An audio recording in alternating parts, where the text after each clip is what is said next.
At 3:17 p.m. local time in the southern Caribbean Sea, the water was calm, almost mirror-like, stretching cleanly to the horizon.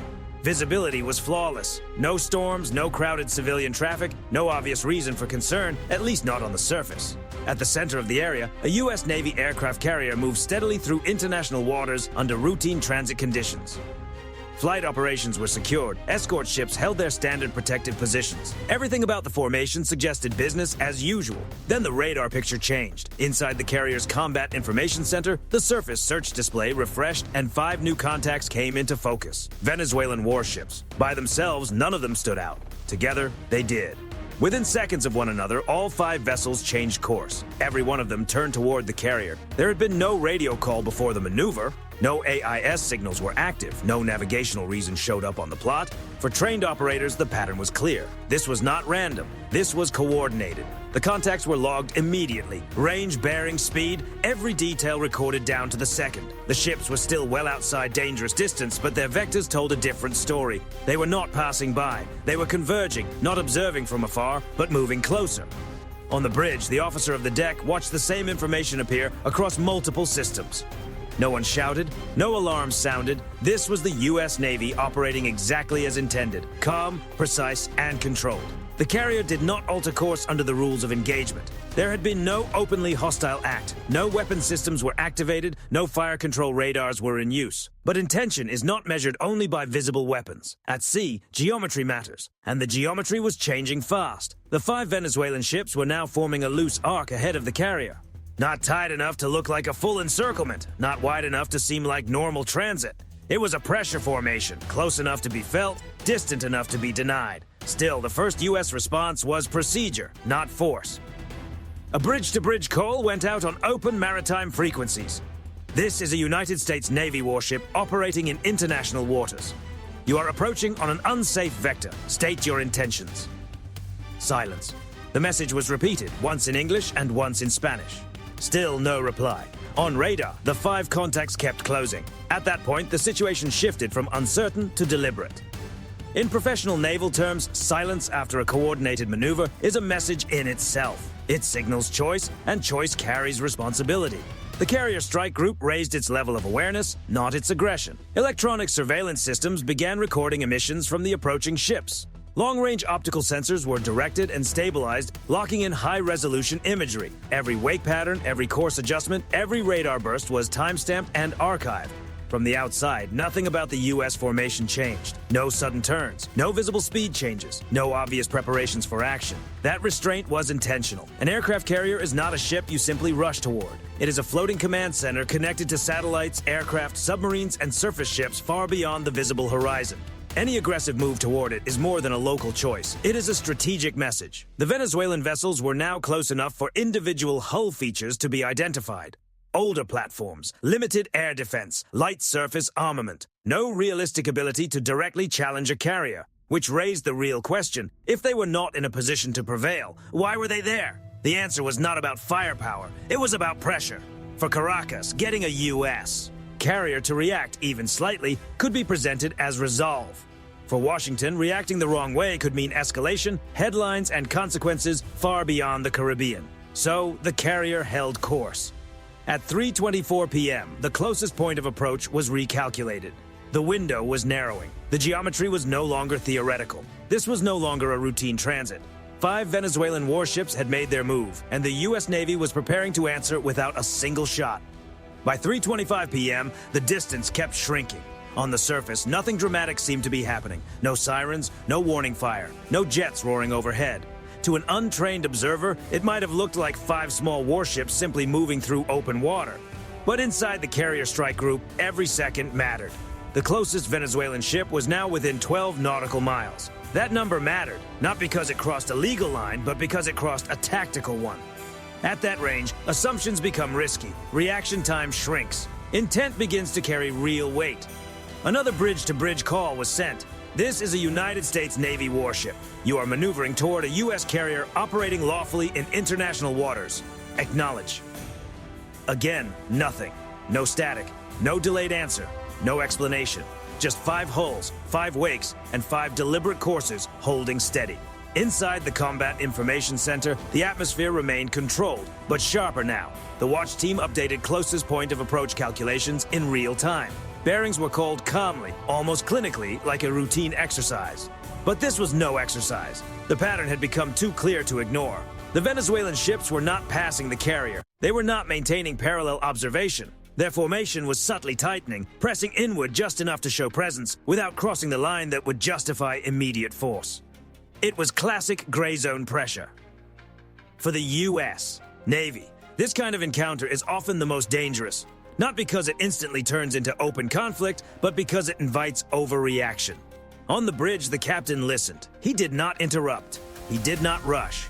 Every report was measured against rules of engagement written for moments exactly like this. The carrier stayed on course. That choice meant more than it appeared to. A speed change or heading adjustment would have been noticed immediately. Any deviation could be framed as a reaction, and even defensive reactions can be used for political effect. So the strike group did what it does best. It documented. Electronic warfare operators tracked Venezuelan emissions. Low-power surface search radar pings were detected. Nothing openly aggressive, but enough to confirm the ships were actively monitoring the carrier's movement. Long-range optics fed live imagery to multiple displays, capturing hull numbers, deck activity, and crew posture. Every detail became evidence.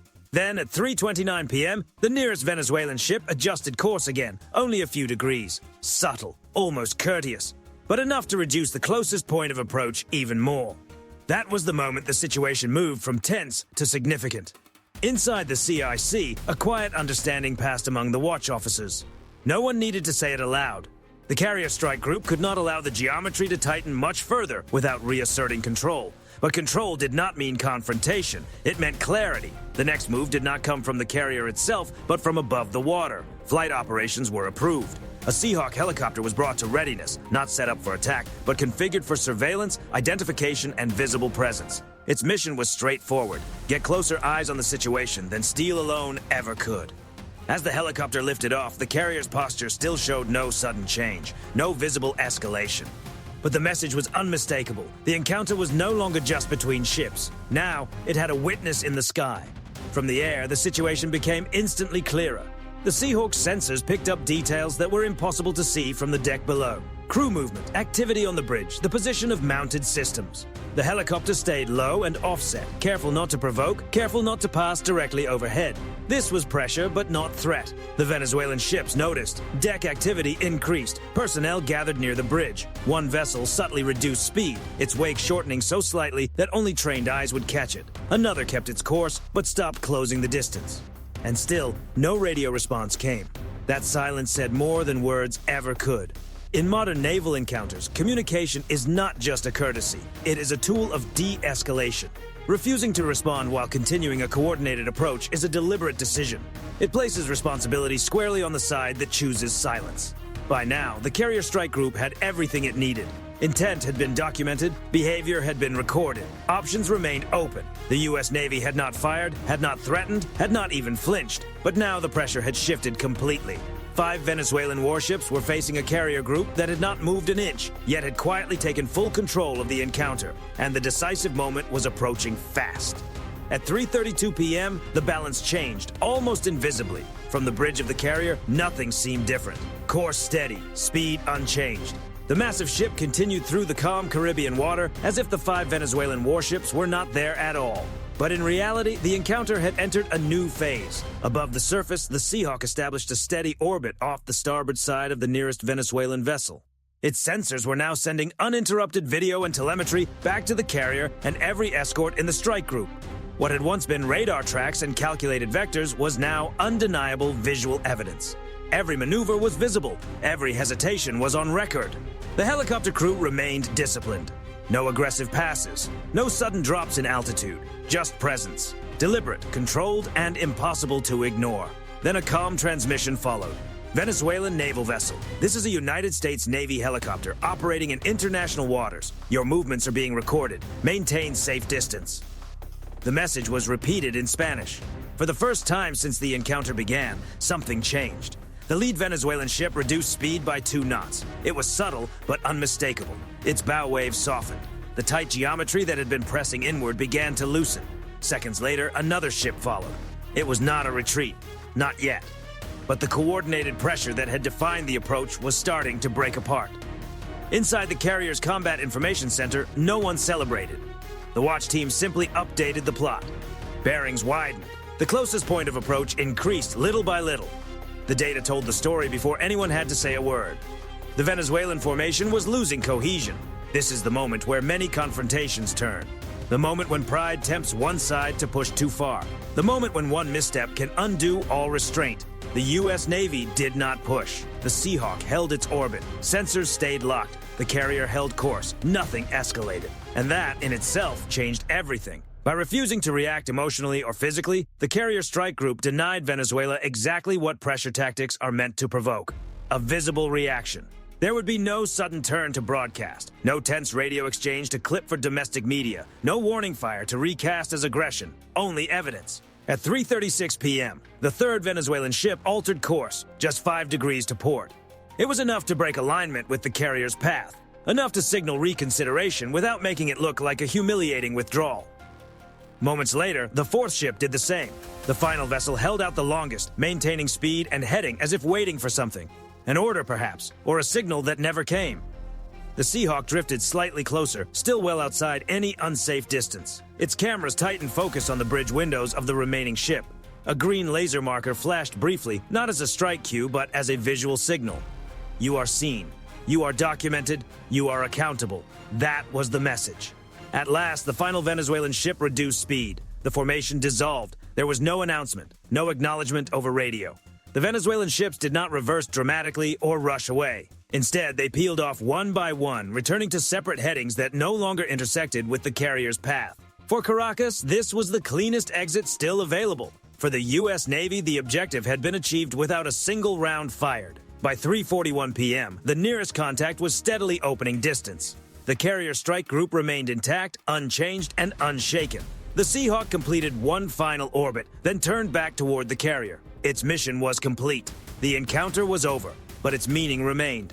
5 warships had tried to apply pressure on a U.S. aircraft carrier in international waters. They had done it deliberately, silently, and in coordination. And they backed off, not because they were directly threatened, but because they were outmatched in discipline, documentation, and control. In modern naval confrontations, the outcome is not always marked by fire or smoke on the horizon. Sometimes it is defined by what never happened. No missiles, no damage, no panic-driven headlines. Just a clear message delivered without force. The carrier continued on its way, steady as ever, and behind it, the Caribbean returned to silence. By 3:45 p.m., the situation had fully de-escalated.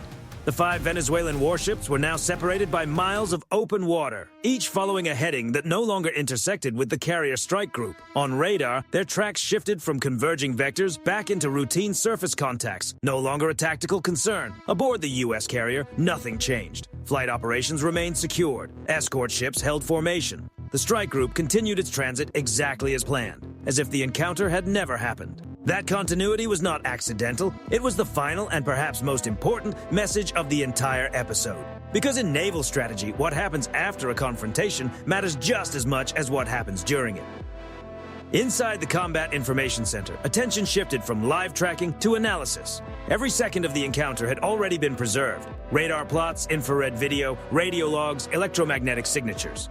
The timeline was complete, precise, difficult to dispute, and it told a clear story.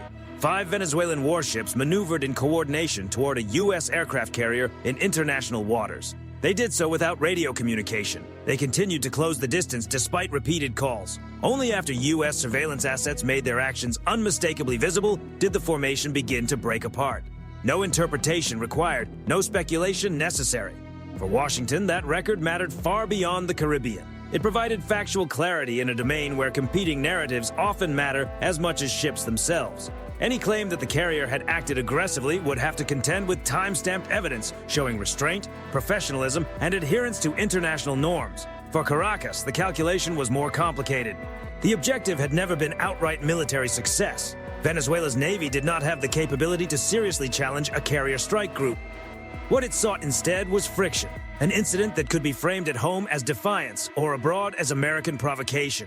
That objective failed. There were no dramatic images of a U.S. carrier turning away, no heated radio exchange to replay, no warning fire to reinterpret as escalation. What remained was silence and a quiet withdrawal that said more than any broadcast could. In strategic terms, the advantage went to the side that never raised its voice. The U.S. Navy demonstrated something more valuable than raw dominance: control. Control of space, control of tempo, control of the narrative. That is the essence of modern naval deterrence. Power is no longer measured only in missiles or tonnage. It is measured by the ability to absorb pressure without reacting impulsively, to allow the other side to reveal its intent, and then respond in a way that leaves no room for distortion. That is exactly what happened here. And in the days that followed, no formal protest was filed. No public statement intensified the situation. The incident passed without major headlines for one simple reason. It had been handled in a way that left no room for drama.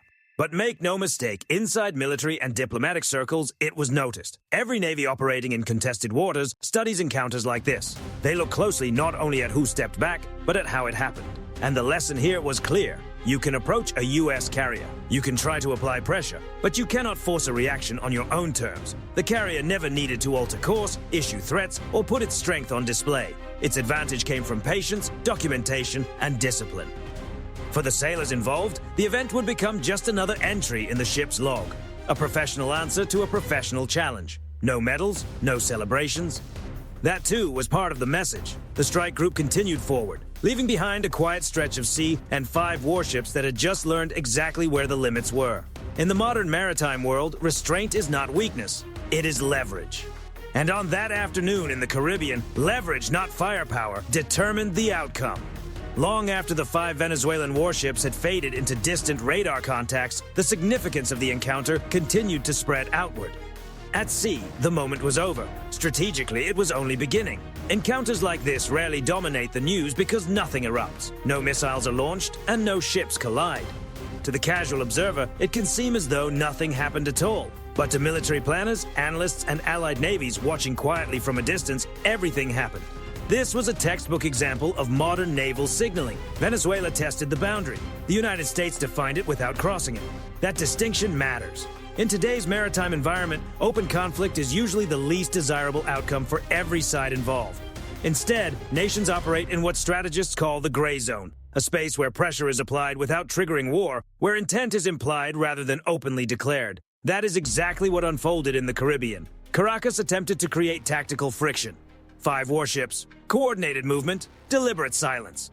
The goal was not to fight directly, but to demand attention, to push the carrier strike group into a visible response that could later be framed, debated, and amplified. What they encountered instead was strategic denial. The U.S. Navy refused to give them the reaction they wanted. No abrupt maneuvering, no dramatic warnings, no response that could be recast as provocation.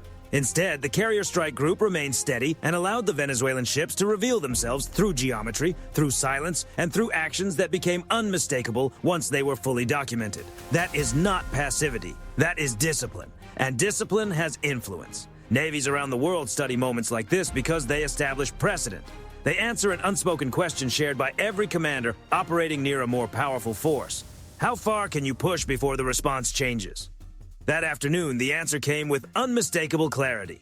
You can approach, you can posture, you can test the boundary. But if your strategy depends on ambiguity and silence, you will not control the outcome. The side that controls the tempo and the record controls the encounter. For the United States, this reinforced a broader approach visible across key waterways around the world. Whether in the Caribbean, the South China Sea, or the Red Sea, the principle remains the same. Maintain presence, uphold international law, and deny opponents the emotional reaction they are trying to provoke. It is a strategy built on confidence. Confidence that does not need constant displays of force. Confidence that trusts procedure over impulse. Confidence that understands every radar ping and every course change is part of a much larger conversation. For Venezuela, the lesson was just as clear. Pressure without capability has limits. Symbolic moves lose their value when met with patience. And silence, once documented, stops being leverage and starts becoming liability. The 5 warships returned to routine operations. The carrier continued its transit. Officially, nothing more was said. But inside command centers and planning rooms, the encounter became something else. Data, a case study, another example of how modern naval power is exercised not through confrontation, but through control. And that leads to the real question. In a world where warships increasingly face one another without firing, where the most important moments unfold quietly on radar screens and sensor feeds, what does strength actually look like? Is it escalation, or is it restraint backed by undeniable capability? Should the United States respond more forcefully to encounters like this? Or is holding the line without firing still the smarter form of power? That question does not have an easy answer, and it should not. Because the most dangerous moments at sea are not always the ones where missiles are launched. They are the moments when someone decides just once to abandon discipline.